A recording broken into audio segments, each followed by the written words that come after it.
Bonjour à toutes et à tous, bienvenue dans le podcast La Sphère, salut Big Rosny. Salut, ça va? Ça va nickel, donc changement de setup parce qu'on est arrivé à Abu Dhabi pour l'UFC 280, donc là vous inquiétez pas, on va envoyer comme souvent quand on est en déplacement pour les événements. Et là on n'avait pas pu en parler mais c'est officialisé, officiellement officiel, on l'a croisé en plus il y a quelques heures. Volkanovski est là, et remplaçant du combat entre Charles Oliveira et Islam Makhachev, mais ça va pas être l'objet du podcast, c'est surtout qu'il a été confirmé par Dana White lui-même, président de l'UFC, qu'Alexander Volkanovski aura le prochain title shot de la catégorie, donc énorme paire pour Volkanovski, numéro 1 énorme paire. Ah oui. Et respect immense, numéro 1 au pound for pound, franchement, gros challenge pour lui, on va s'intéresser à tout ça juste après le générique. C'est parti. Comme on veut. Soit.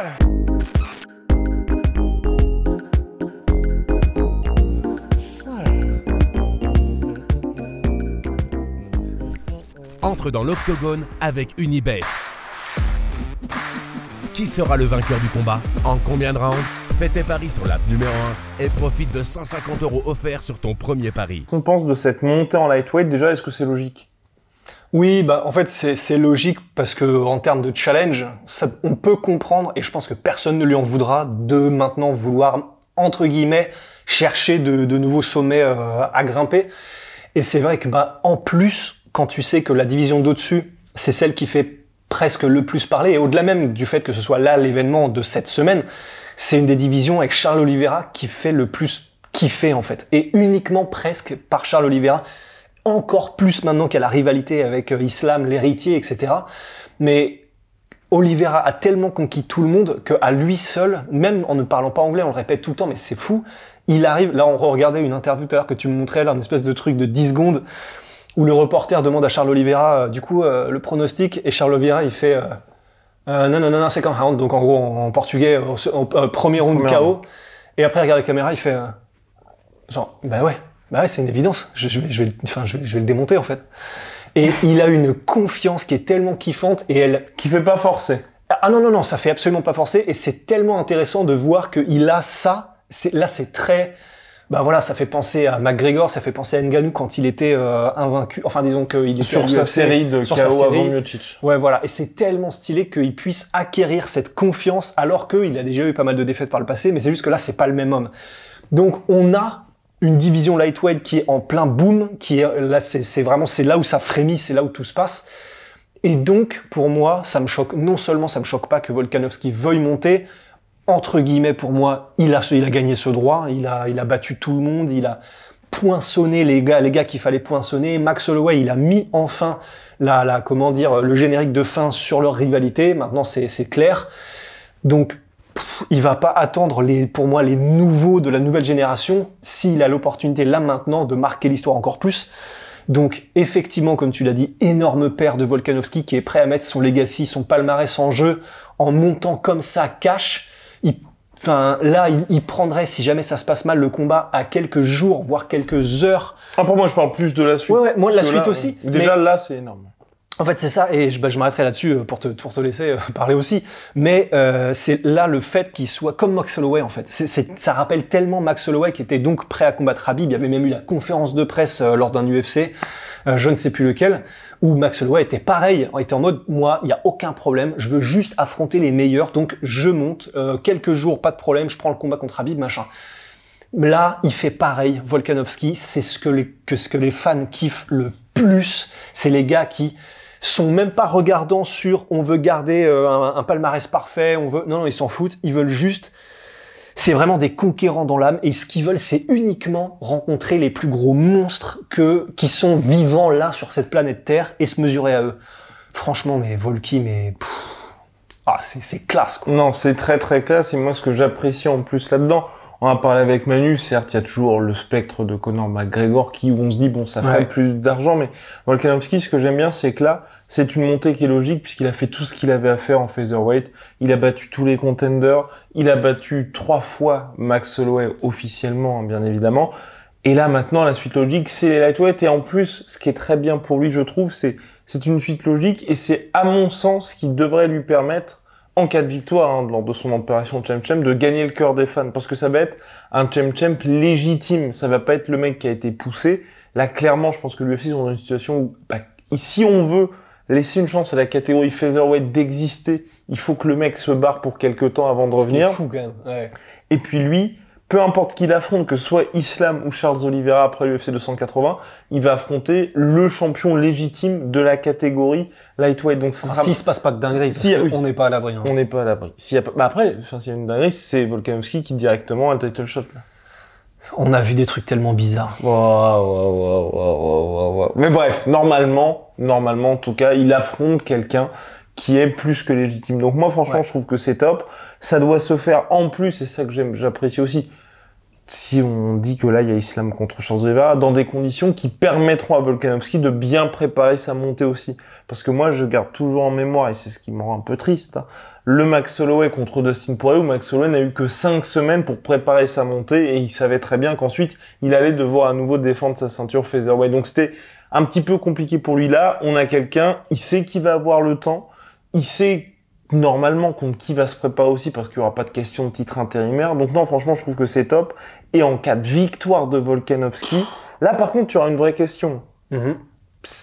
Et après, à voir, mais personnellement, s'il arrive à battre, que ce soit Charles Oliveira ou Islam Makhachev, de toute façon, il aura affronté le mec qui est le patron indiscutable. Ça me dérangerait pas qu'il reste. Non, moi non plus. Et en plus, ce qui est bien, c'est que ce soit Charles ou Islam qui l'affronte après, ce sera un combat trop intéressant.